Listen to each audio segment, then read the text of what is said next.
Hi everyone. Welcome again in my channel. Today we are going to continue our story in Fairy Tale Treasury Book 3. And the title of our story is Red Riding Hood. There was once a girl called Little Riding Hood. That was not really her name, but her grandmother had made her a red hood and cape, rather like those which ladies wore under their hats when they went out riding. And so, Red Riding Hood was what everyone called her.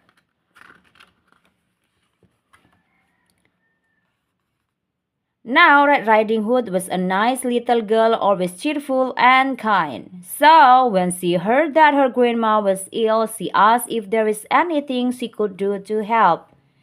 Well, Red Riding Hood, said her mother, I'd be glad if you could take some food to Grandma and see how she is, but it would mean you have to go through the wood. Oh, I don't mind, cried Red Riding Hood. She was thinking how nice it would be to stroll through the wood and maybe pick some flowers to Grandma on the way.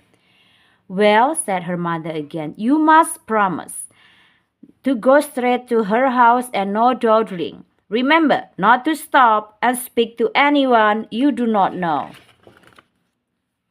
Now, Red Riding Hood really did mean to do what she had been told, but it was all too easy to forget, especially with the sun shining and so much to see on the way. It was all so quiet she had no idea that anyone else was there. Little Red Riding Hood, murmured the wolf, seeing the red cock. She'd make a fine supper. Good day, Red Riding Hood, he said with a friendly bow. May I ask where you are going? To Grandma's cottage, he said, on the other side of the wood. This set the wolf thinking. Why not take a shortcut along this path, my dear? He said, knowing very well that the way he pointed was twice as long. But his idea was to get to the cottage long before Red Riding Hood. Then he thought he could eat up poor Grandma as well. What a feast he would have! Still panting a little, the wolf knocked on Grandma's door. Who is there? She quavered. It's me, Grandma, replied the wolf in a voice as sweet as he could make it. Red Riding Hood. Red Riding Hood, cried Grandma in delight, lift up the latch and come right in. And with a loud roar, that weak wolf burst into the cottage. Poor Grandma fainted at once, but before the wolf could take the first bite, he heard the sound of a gun outside. Best put the old woman in the wardrobe, he decided. The sons of guns told the wolf that hunters were about, and the wolf did not like hunters one bit.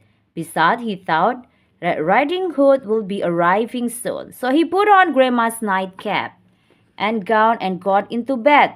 Soon a voice called, Grandma, it's Red Riding Hood. Come in, dear, cried the wolf. Oh, Grandma, exclaimed Red Riding Hood as he came to the bed. What big eyes you have! All the better to see you with, murmured the wolf.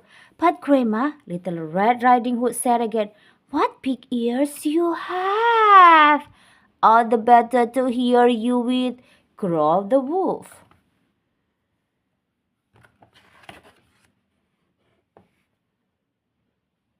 Red Riding Hood began to think that something was very strange. But Grandma, she said for a third time, what big teeth you have!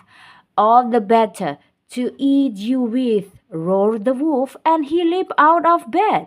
He reached out to grab Red Riding Hood with his long, powerful claws.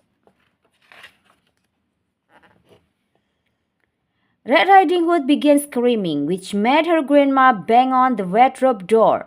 The wolf roared again, not knowing that the hunter he had heard was right outside. He kicked the door open and strode into the cottage, raising his gun. He had been hunting the wolf for a long time, as that cowardly beast knew only too well.